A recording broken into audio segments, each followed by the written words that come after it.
The Pantanal on the western border of Brazil is the world's largest tropical wetland.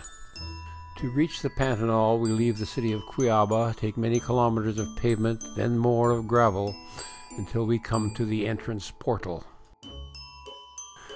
We pass agricultural lands and the first wetlands before reaching Araras Lodge and turning into the driveway.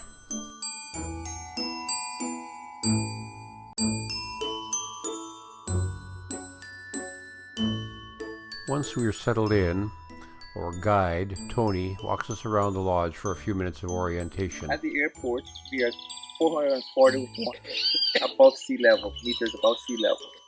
As we're coming down to the Pantanal, we're dipping down. So the guy who got this part of the land, he got money from the bank and he built from where you are now, from room 1 to room 10, and this corridor here. We make a new friend, and I try out the pool.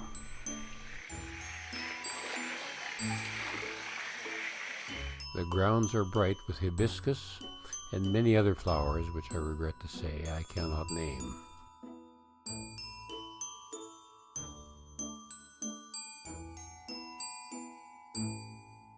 Butterflies and birds, a tropical kingbird, red-crested cardinals, a bare-faced curassow, wattled jacana, white woodpecker, rufescent tiger heron, yellow-faced parrot, white-necked heron. This is a striated heron fishing.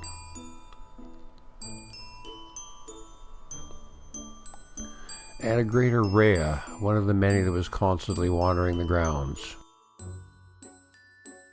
A hyacinth macaw, or araras, the bird after which the lodge was named. This one is tame, was raised with dogs, and learned to behave like a dog. For our adventure tours, we climbed aboard a Toyota Land Cruiser, bounced out along the gravel roads, passing fields and seeing a buff-necked ibis, a jibiru, a purple gallinule, water buffalo, and a Brazilian great tortoise.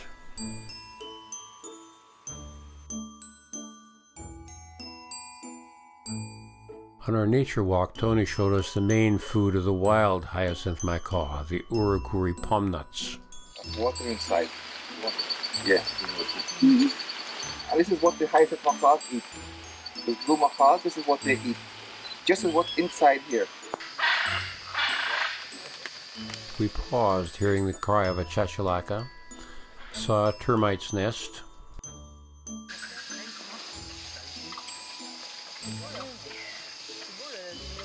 saw a caiman swimming, and a jibiru taking wing.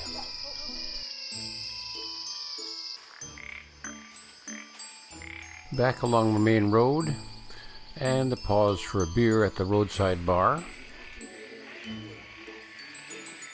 Getting back to the lodge, we paused to watch a dozen capybaras.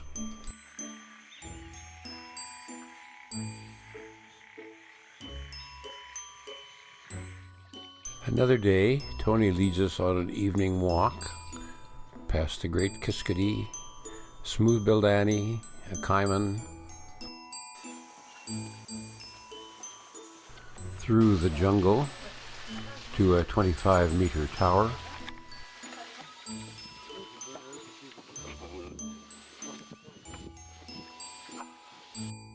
We had a great view of the surrounding countryside and intended to stay to watch the sunset, but changed our minds when we saw an approaching rainstorm.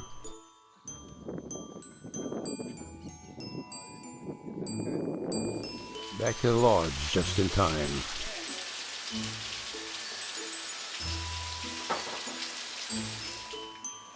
Our next adventure began at the Posada Rio Claro, where we boarded boats for a river cruise.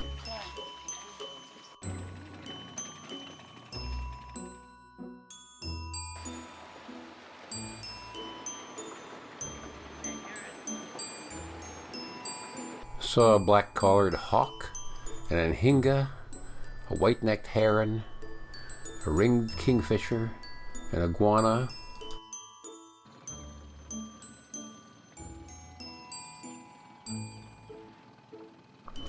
and the caiman who was offered a piece of fish on the end of a stick.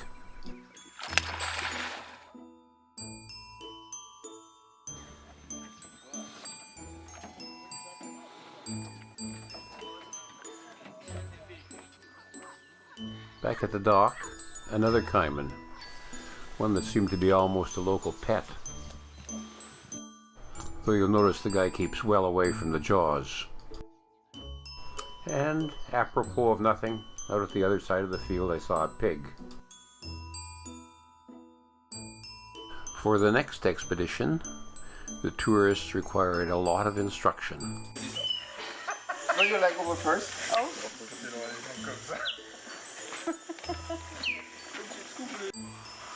With one hand you will control the horse. One hand you hold here, the other one you hold here in the saddle.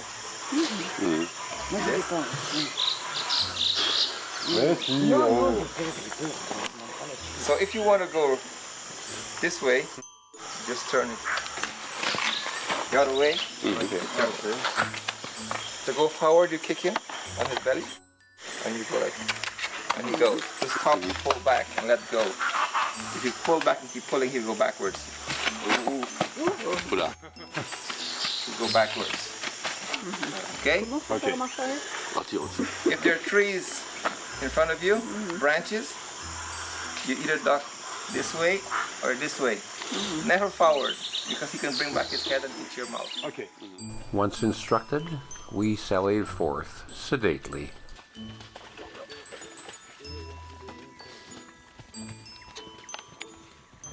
Managed to get my horse to trot a couple of steps once or twice, reminding me forcefully that it was many years since I'd been on horseback.